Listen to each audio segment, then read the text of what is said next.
நினைச்சதை நினைச்சபடி சாதிக்கக்கூடிய கும்பராசி அன்பர்கள்.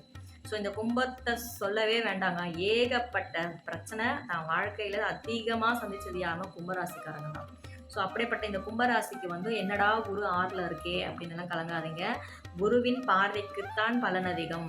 ஸோ குரு வந்து எங்கெல்லாம் பார்க்குதோ அதெல்லாமே வந்து சுபமாக மாறக்கூடிய ஒரு காலகட்டம். அப்படி பார்க்கும்பொழுது சனியால் ஏற்பட்ட பாதிப்புகள் எல்லாம் கட்டுக்குள் இருக்கும். ஸோ 2ஆம் இடத்துல வந்து சனி ரொம்ப தொல்லை கொடுத்துட்டே இருந்துன்னு சொன்னீங்க இல்லையா? ஸோ அந்த பாதிப்புகள் எல்லாம் நீங்கி கும்பத்துக்கு தனவரவு உண்டாகும். தொழிலில் ஒரு முன்னேற்றம் உண்டாகும். குடும்பத்தையே கண்ணிலே பார்க்கலங்கன்னு சொன்ன கும்பராசிக்காரங்களுக்கு எல்லாம் குடும்பத்தை போய் சந்திக்கக்கூடிய ஒரு கால சூழ்நிலைகள் எல்லாம் உண்டாகக்கூடிய ஒரு காலகட்டமாக இந்த குரு பயிற்சி அமைய போகிறது. ஸோ தொழிலில் நிறைய பிரச்சனைகள் இருக்கு. வேலை செய்கிற இடத்துல நிறைய பிரச்சனைகள் இருக்கு. எப்பயோ செஞ்ச சில பிரச்சனைகள் எல்லாம் உங்களை பின்தொடர்ந்துகிட்டே இருக்குன்னு சொல்லக்கூடிய கும்பராசிக்காரங்களுக்கு எல்லாம் அதுல இருந்து வெளியே வருவதற்கான கால சூழ்நிலைகள் உண்டாகும். தவறாமல் கால பைரவரை வணங்க வேண்டும். ஸோ